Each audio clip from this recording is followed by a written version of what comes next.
Welcome back.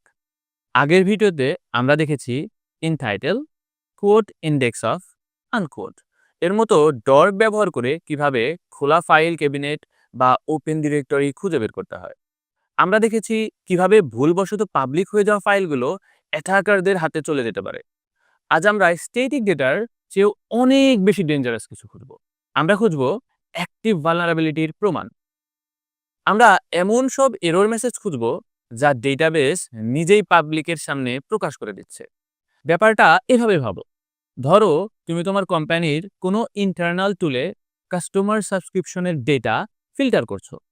তুমি যদি search বক্সে একটি নর্মাল কাস্টমার আইডি দাও, সবকিছু ঠিক মতো কাজ করে।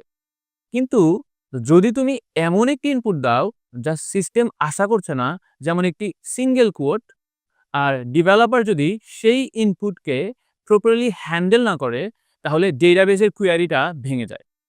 একটি সুরক্ষিত সিস্টেম এই অবস্থায় তোমাকে একটি ইউজার ফ্রেন্ডলি মেসেজ দেখাবে, যেমন কোড ইনভ্যালিড ইনপুট আনকোড।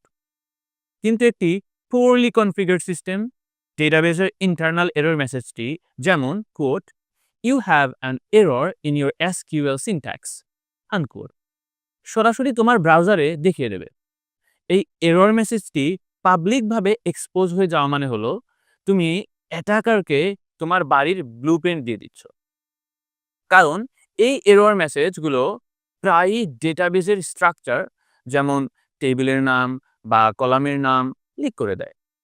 সবচেয়ে অবাক করা বিষয় হলো, গুগলের ক্রলার যখন এই ধরনের ব্রোকেন পেজ পায়, সে ওই এরর পেজটিকেই ইন্ডেক্স করে ফেলে। অ্যাটাকারকে নিজে অ্যাটাক করে এরর বের করতে হয় না, গুগলই তাকে বলে দেয় এই পেজগুলো ভাঙা অবস্থায় আছে। এই ভাঙা পেজগুলো খোঁজার ডর্কটি হলো intext quote SQL syntax error unquote. আমরা এই ডর্ককে আমাদের মেথডোলজিতে যোগ করতে পারি।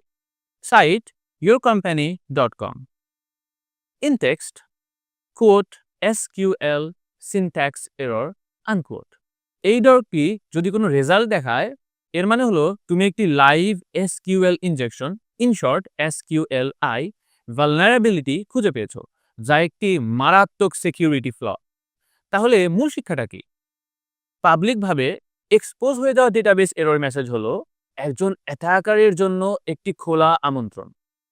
এটা তাকে শুধু ভালনারাবিলিটিটাই কনফার্ম করে না, বরং অ্যাটাকটি সফল করার জন্য প্রয়োজনীয় তথ্যও দিয়ে দেয়। ডর্কিং ব্যবহার করে অ্যাটাকাররা গুগলের ইন্ডেক্স থেকেই এই আমন্ত্রণ পত্রগুলো খুঁজে বের করে। আমরা এখন খোলা ফোল্ডার এবং ভাঙা অ্যাপ্লিকেশন খুঁজে বের করতে জানি, কিন্তু কি হবে যদি অ্যাটাকাররা ডর্কিং ব্যবহার করে সরাসরি ইউজার নেম বা পাসওয়ার্ডই খুঁজে পায়? পরবর্তী ভিডিওতে আমরা ঠিক এই মারাত্মক বিষয়টি নিয়েই কথা বলবো।